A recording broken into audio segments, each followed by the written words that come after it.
वाले से कहते हैं ब्रह्म से कि आप अपने लोग से एक सूरत भेज दीजिए, एक भेजो, दो भेजो, चार भेजो, उनको भेजो जरा। सृष्टि में बड़ी गड़बड़ी हो गई है, वहाँ कोई किसी की सुनता नहीं, तो वो शक्ति लेकर के उतरती है। जब उनसे भी नहीं हो सकता तो पार ब्रह्म से प्रार्थना करते हैं कि आप प्रकृति लोग से किसी को भेज दीजिए। तो एक सूरत आती है और आकर के यहाँ फिर वो जन्म लेती है, अपना काम करती है। तो वो उधार उधार का काम नहीं कुछ करती, ले जाने जाने का कोई काम नहीं, तो सृष्टि की ये सुधार करती है। यानी दुष्टों का संहार और जो पुण्यात्मा है उनका उनकी रक्षा, बस उसका इतना ही काम रहता। और काट पाट करा शुरू करके वो बस फिर अपनी जगह पर चली जाती वापस।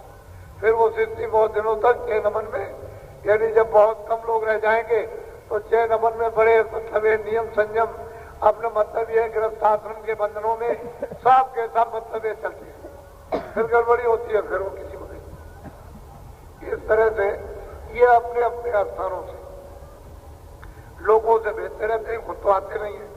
वो खुद आ जाए तो खेल ही खत्म हो जाए। वो तो वही रहते हैं, एक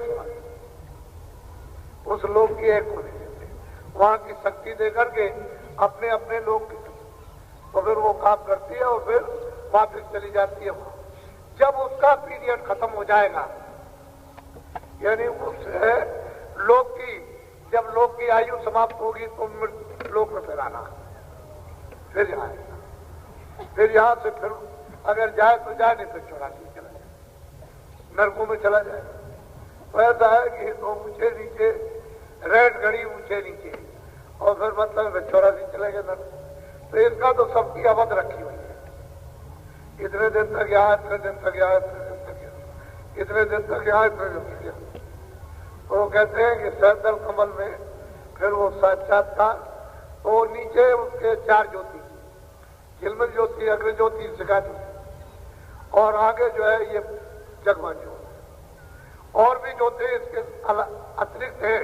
तो अगर कोई देख ले तो कह लगे हमने तो ज्योति का, तो उनमें रूप है।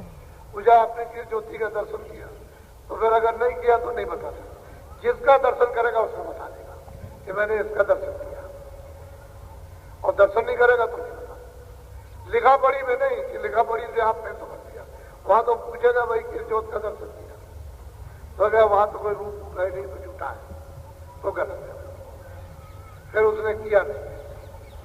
इसलिए वो तो जीव की त्यों चीज है।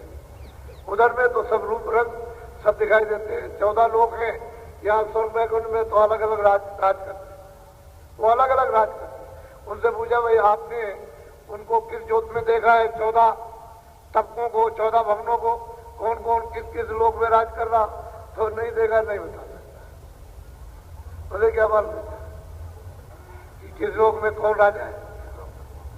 तो इसलिए लोग अलग अलग, उनमें इन्होंने सबको दे रखा है राज, उन देवलोकों में भी राज दे रखा। इसी तरह से आद्या महाशक्ति को अपने लोक में उनको राज दे रखा, वो सब स्त्रियों का लोक है। इतना बड़ा मंडल है कि स्वर्ग वहां अधिक तो बूंद है, जैसे उसमें उसे शक्ति लोक में समा जाए। और ऊपर में निरंजन भगवान का लोक, वो लोक अलग, उसमें वो विराजमान है, उसमें वो खुद ही राज करते हैं।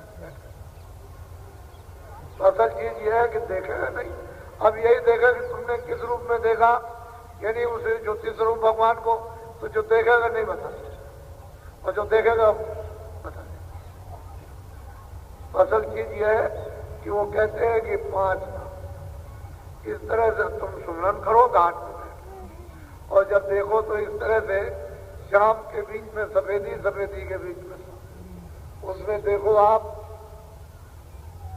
तो अनंत बाजे बचे, फिर उसमें से छांट लो। तो अब वो थोड़ा समय तो लगता ही है, क्योंकि उसको छांटना और पकड़ के मतलब ये उसमें लय होना, यही समय। और जैसे ही लय होने लगी तुरंत खिंचाओ, इस शरीर से ऐसे छोड़ देती है कि जैसे पंछी अपने घोंसले से अलग हो गए, ऐसे ही शरीर से अलग हो जाती है, बिल्कुल अलग हो जाती है। यहाँ खाली उसकी लुप लुप लुप यहाँ ये श्वास चलती रहती है, तो घोंसले को अपने देखती रहती है वो, क्योंकि बिल्कुल उसने नहीं छोड़ा, उसका लगाव है। तो वहां घूम घाम करके आई, फिर अपने घोंसले का शरीर तो तभी छूटेगा जब पूरा समय हो जाएगा। अपना घोंसला याद रखती है बराबर, देखती रहती है। यही शंकराचार्य थे। जब उन्होंने देखा कि अच्छा भाई अब जरा गृहस्थाश्रम का अनुभव करिए, तो एक राजा मर गया। शिष्यों से कहा देखो हमारे शरीर को अच्छी तरह से तुम देखना, मैं जा रहा हूं। तो शरीर से निकल के चले गए और वो राजा मर गया तो फिर बेहोश हो गए। फिर वो खड़े हो गए उसमें, तो लोग कहने लगे राजा जिंदा हो गया, राजा जिंदा हो गया। तो महलों में रहे। फिर उन्होंने गृहस्थाश्रम का जब अनुभव कर लिया तो यहाँ शिष्यों से कह गए थे कि शरीर को संभाल के रखना और देखते रहना, मतलब ये कुछ मैं थोड़े दिन के बाद आ जाऊंगा। फिर जब अनुभव कर लिया तो फिर आ गए अपने शरीर को मर गया। वो सूरत तो निकल गई और राजा की सूरत तो उसमें से चली गई। इन्होंने अपने शरीर से निकाली, उसमें डाल तुरंत, तो शरीर खराब नहीं हो पाया, फौरन डाल दिया और राज का पूरा अनुभव कर दिया। और फिर वो शरीर छोड़ दिया, अपने शरीर में आ गए। तो इस तरह से सूरत शरीर को छोड़ देती। लेकिन कब जब अनहद वाजिब, और वो मतलब है कि जो गुरु महाराज जो उसको भेद बता दे कि इस नाम में लय हो जाओ, तो उसी में रहते जाओ, बस शरीर से अलग हो जाए। बहुत से लोग शरीर साधना करते रहते हैं, तो कभी अचानक में कोई आ गया और बुलाया कि मैं उस आदमी से मिलना चाहता हूँ, तो देवियां जाती है अपने पतियों की चद्दर खोलती है तो मरे, मालूम होता है कि मरे पड़े। तो उन्होंने देखा तो आश्चर्य हो गया। पहले किसी को बताया तो नहीं, ये तो कहते थे कि भाई भजन करते हैं, ये तो मालूम था, लेकिन ऐसा नहीं मालूम था कि शरीर छोड़ दिया। और उनका तो मर गए तो बड़ा ढंडोरा पिटा। तो कभी आप बोलिएगा नहीं उनसे, जो भजन करता हो करने दीजिएगा। बच्चा हो, बच्ची हो, पुरुष हो, स्त्री हो, भजन करता रहे, वो अपने आप आ जाएगा। आप शोर सपाटा मत मचाइएगा, ऐसा गलती का काम मत कीजिएगा, ये तो काम होना ही है। और फिर वो तुरंत आ जाएगी, फिर मतलब ये खड़ा हो जाएगा वो जो काम करता है। लेकिन तुमने शोर सपाटा मचा दिया कि मर गया मर गया मर गया, तो तुम मतलब कपड़ा उड़ाकर ले चले कि राम नाम सत्य है, और रास्ते में जा गया तब क्या करोगे? ऐसा मत करना। ये भजन अनोखा है। हाँ बांक पार त्रिकुटी में गई ओंकार और राध धुन कहते हैं कि बस वो त्रिकुटी में गई, वहां पर ओंकार ब्रह्म है, उनका वहां पर दर्शन। ऐसे दर्शन नहीं होता, वो तो बहुत बड़े अपने मुकाम पे बैठे हुए, उनका तो वो जो ब्रह्मांड है ब्रह्म का, वो तो ईश्वर से और स्वर्ग वैकुंठ यहाँ से बहुत बड़ा, वो तो बहुत ही बड़ा। एक एक मतलब ऐसे उसमें न मालूम कितने त्रिलोकियां, यानी तीनों त्रिलोकियां समाई हुई है एक एक मतलब यह कि लोक में इतना बड़ा है ब्रह्म का। जो ओंकार ब्रह्म है, जिसको मुसलमान रब कहते हैं, वहां पर ऐसे कितने लोग उसमें समाये हुए।